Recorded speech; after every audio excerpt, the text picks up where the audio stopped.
Halo, selamat malam semua. Kali ini kita masuk lagi di pertemuan kuliah teori kita manajemen proyek perangkat lunak. Pertemuan ini kita akan membahas masalah perencanaan dari manajemen mutu suatu proyek.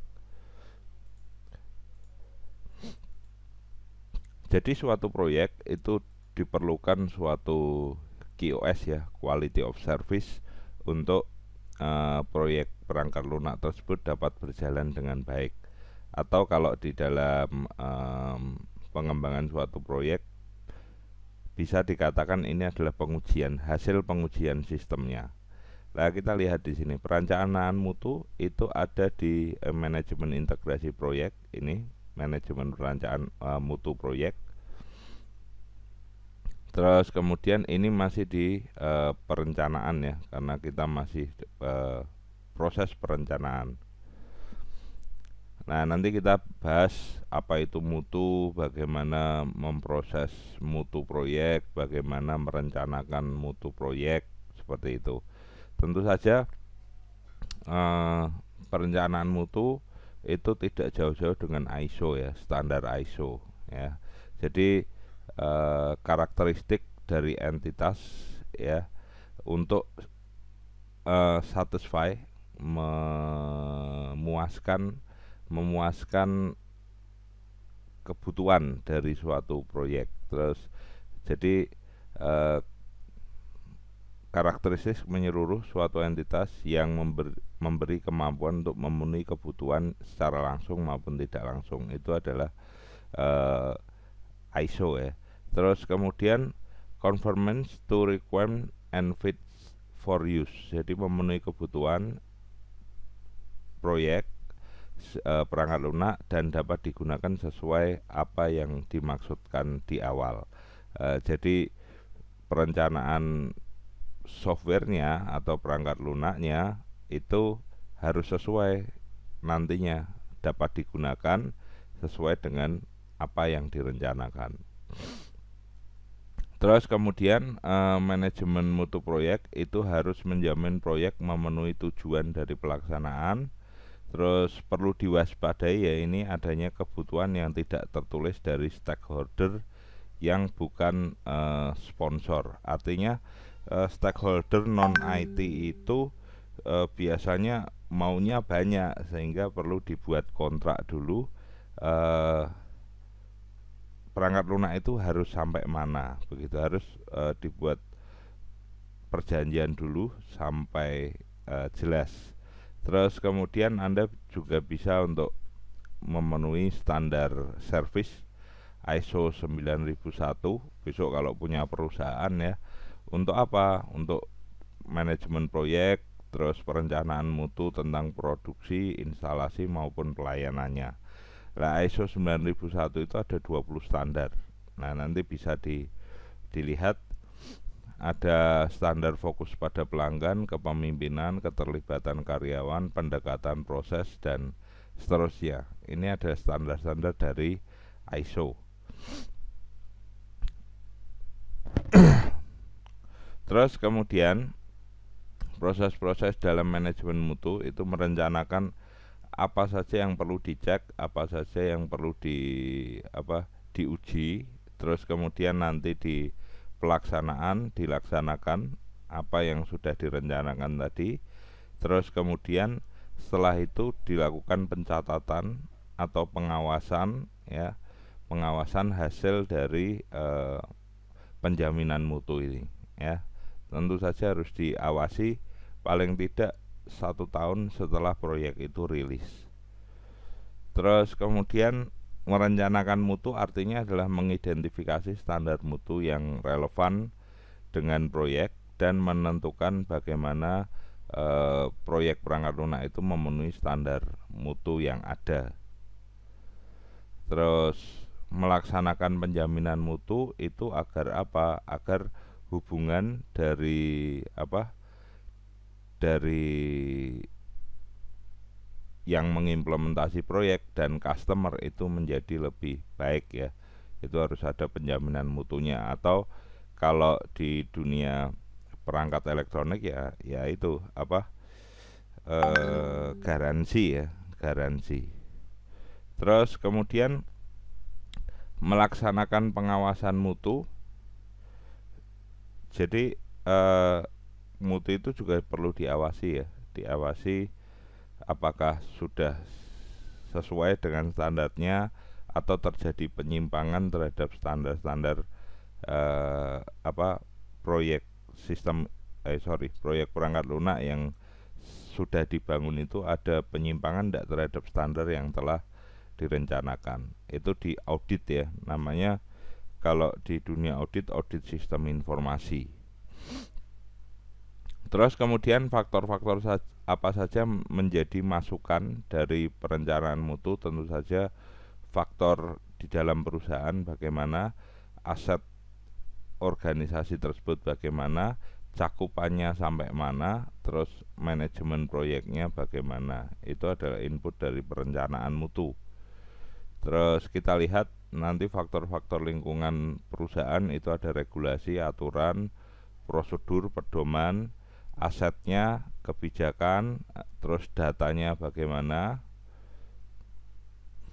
Terus cakupan, tentu saja fungsionalitas, apakah software atau perangkat lunak yang sudah dihasilkan itu semua tombolnya, semua linknya bisa dijalankan, fiturnya apakah sudah bisa berjalan dengan baik, kinerjanya seumpama diakses 1000 user per detik itu apakah tetap baik kinerjanya, sehingga kinerja dan handal ya kalau memang suatu sistem suatu perangkat lunak itu dicek keandalan dan kinerjanya bagaimana 1000 user per detik, apakah perangkat lunak tersebut masih berjalan dengan baik, 2000 user sampai 3000 user per detik itu bagaimana servisnya. Terus kemudian untuk maintenance mudah atau tidak, seperti itu juga perlu diperhatikan. Terus kemudian piranti untuk merencanakan mutu ada analisis biaya, benchmark, terus rancangan eksperimen, biaya untuk QoS ini sendiri ya, untuk perencanaan mutu sendiri yang disebut QoQ ya, cost of quality, terus piranti-piranti yang lain. Nah, kita lihat analisis biaya. Jadi persyaratan mutu terpenuhi itu adanya pengulangan kerja yang minimal, artinya pekerja yang efisien sehingga menurunkan biaya produksi tetapi produktivitas meningkat. Terus indikatornya adalah kepuasan customer atau stakeholder meningkat. Terus kemudian benchmarking. Benchmarking itu memperbandingkan proyek yang kita buat dengan proyek-proyek sejenis yang lain untuk mendapatkan ide perbaikan atau untuk menetapkan standar tertentu. Jadi dibandingkan dengan proyek yang sudah ada itu bagaimana. Terus kemudian rancangan eksperimen itu menentukan faktor-faktor yang berpengaruh yang penting untuk menghasilkan suatu proyek. Terus nanti biaya mutu bagaimana, berarti biaya yang dihasilkan dikeluarkan untuk QoS itu sendiri. Tentu saja paling tidak membayar sistem analis ya kan, membayar apa ya, kalau memang butuh sistem analis ya sistem analis, terus kemudian membayar tester ya kan, atau nanti modelnya beta release, artinya software itu digratiskan dulu di luar untuk dicoba oleh banyak orang. Terus kemudian nanti kalau dicoba kan nanti ada laporan, oh ini ada error dan sebagainya. Itu biasanya terjadi di software atau perangkat lunak Android ya, seperti itu. Karena apa? Karena tidak bisa membayar suatu sistem analis gitu. Tapi kalau perusahaan sudah besar itu bisalah dia membayar seorang sistem analis. Terus kemudian hasilnya bagaimana, manajemen mutu, metriknya, matrik hasil pengujiannya, daftar pengecek checklist pengecekan mutu, rencana peningkatan mutunya nanti bagaimana, terus kemudian rekaman sasaran mutunya bagaimana, kualitasnya bagaimana, terus manajemen proyeknya bagaimana. Ini yang direncanakan. Nah, kita lihat rencana manajemen mutu berarti ini adalah kebijakan yang diimplementasikan oleh tim manajemen proyek terkait dengan mutu suatu perangkat lunak. Itu bisa tertulis, bisa tidak tertulis, seperti itu. Terus kemudian definisi operasional, metriknya bagaimana, terus memandu list pengecekan, checklistnya memandu dalam proses pengecekan. Jadi semua fungsionalitas sudah dicek belum, link-link sudah dicek belum, gambar atau video sudah dicek belum. Nah, itu list pengecekan namanya. Terus kemudian rencana meningkatkan mutu, bagaimana mutu ini, mutu dari perangkat lunak bisa ditingkatkan lagi dengan sebenarnya ini berrelasi dengan benchmarking tadi, perbandingan dengan proyek-proyek yang sudah ada. Nah, jadi gambaran umumnya seperti ini ya untuk manajemen mutu, dan ini sangat penting nanti untuk hasil ya, hasil laporan Anda di UAS. Jadi manajemen mutu itu harus ada di laporan UAS nanti gitu. Nah, ini contohnya untuk muatannya ya, kegiatan yang dilakukan apa, seperti itu. Terus kemudian ini tadi dari kebijakan mutu ya, menjelaskan standar yang digunakan organisasi, terus data-data dokumen ya mulai dilengkapi dan mulai diisi kapan, terus kemudian kegiatannya apa saja di sini dijelaskan ya.